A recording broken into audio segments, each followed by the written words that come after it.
I have been tasked with the design of Pearson House, having completed Nathan, which is the first of the 3 accommodation buildings that are going up.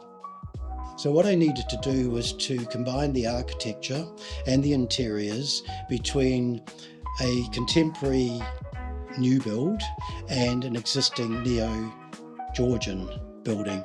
And the way that I felt I should maybe bring that connection through was the art, because I needed obviously to decorate down corridors and public spaces. And I wanted something that was not going to be too pivotal. So something that the residents would know, possibly, that would understand the stories behind them. And so I came upon the de Gournay wallpaper murals. And so they've been used in the first stage in Nathan, and I've already conceptualised how they will move through to the other buildings.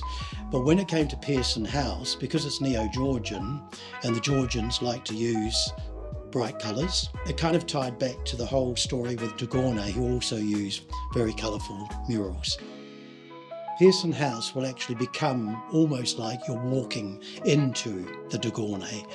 And it's really to do with replicating what the neo-Georgians would have done. And in fact, I'm labelling it neo-Georgian because I'm sort of recreating the neo-Georgian look. And so it's going to be very colourful, very joyful, something that is very uplifting. So when you come from your beautiful apartment, which is possibly in grey or beige, then Pearson House will really be a place for amazing socialising, great food, maybe the odd glass of wine, but also somewhere joyful, which is what we all need when we get older. So that's kind of what started the story of how we linked all the buildings together. So with this particular project, working with the heritage architect hasn't been too onerous. And a lot of what was actually in the building wasn't at its best anyway. So for example, there are beams running through the major rooms. They didn't even have cornices, they just had a little coving. So we had to provide space for the services. So in dropping the ceilings, we've then put a more decorative cornice on it. So in many ways, we have actually improved the building. So one of the issues of designing with later living is the seat height, the depth of the seat. All of the proportions of that furniture really are a little bit more tailor-made to the age group. I chanced upon a company that provides what I call American proportioned furniture. And I found a company who had started importing an American design range, and so scale is perfect for Pearson House. The style that they have incorporated in their range is very much Pearson House, so it was pure by chance that I ended upon the right furniture for that particular building, because when I'd started designing it, I had always thought that we would use Chippendale furniture, for example, or furniture of the era. When I started to search it here in New Zealand, it was impossible. When I went to England, I found a couple of companies, but the cost of shipping it here. So then I kind of came back with Graham's actual foresight and said, why don't we modernise the furniture? And it's actually turned a treat, because what we've now been able to do is to kind of build it to the specifications for the age group.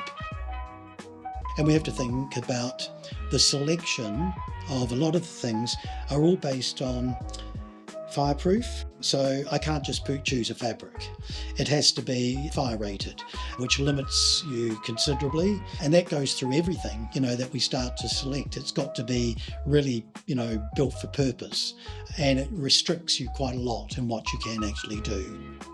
But I am dressing the staircases in a contemporary version of what you would have done in a neo-Georgian house or property, and they're going to be striking. Yeah, they're going to want people to walk up the stairs, not go in the lift. That's the theory. I had to select all the chandeliers, for example, or pendants 2 years ago, and hope to God they were the right scale, because one of the issues, of course, is you can't actually take that piece and put it in the room to see whether it's too big or too small. So that's kind of the nerve-wracking part, is when everything comes into the building and I actually see most of it for the first time. The biggest challenge was getting rid of the woodwork. in the sense that there were quite a different lot of timbers. The doors and the floors, etc., weren't in good condition. So layering over the top of that with paint or new timber floors kind of became an essential. So I think everything that was done heritage-wise and in terms of introducing a new look and feel to it has been sympathetic to it, but it's also contemporized it. For example, the carpet, whilst it's got a Neo-Georgian pattern on it, is contemporized by the fact that it's different layout of the carpet. And so we were able to play with things like that to reference the original, but not necessarily to try and copy it or emulate it. So I think all in all, it's going to be pretty exciting, when it opens. It's going to be very colourful. This is a huge step in terms of, something that's really top quality, 5-star, and very exciting to be involved in.